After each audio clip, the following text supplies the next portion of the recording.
Надежда Андреевна, это я. 89-й детский сад представлять буду я. Самопрезентация – задача сложная. Дальше не шутки, все очень серьезно. Я воспитатель, и нас здесь двое. Кстати, зовут меня Надежда Иванова. Самое время добавить куплет.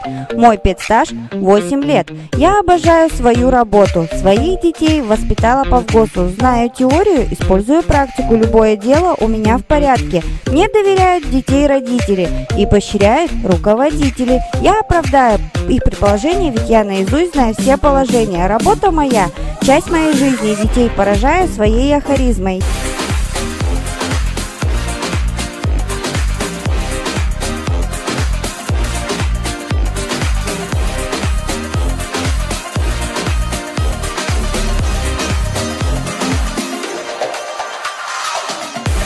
Я не конфликтна и позитивна, и на работе я креативна, ценю и люблю свой нужный труд, и вот что говорят тут. Ильинична, скажите, пожалуйста, пару слов о Надежде Андреевне.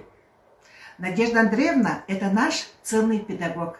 Она ответственна, требовательна, но вместе с тем чуткая, доброжелательная и внимательная. Мы очень рады, что она попала в наш большой дружный коллектив.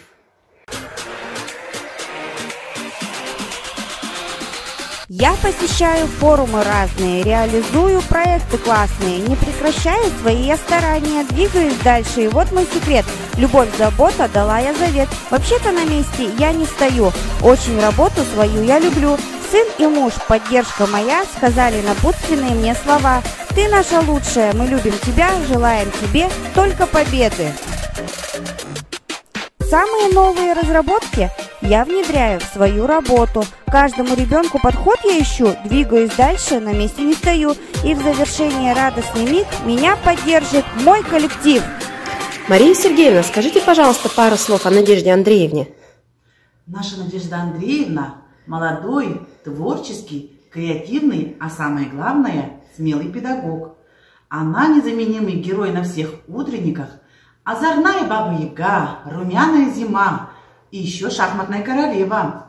Также Надежда Андреевна – любимая воспитательница для своих воспитанников. Татьяна Владимировна, пару слов о Надежде Андреевне. Иванова Надежда Андреевна – одна из самых целеустремленных, перспективных и методически подкованных воспитателей нашего детского сада. Администрация детского сада, коллеги связывают с Надеждой Андреевной свои дальнейшие планы на динамичное развитие нашего детского сада. В общем, наша надежда – это надежда паруса.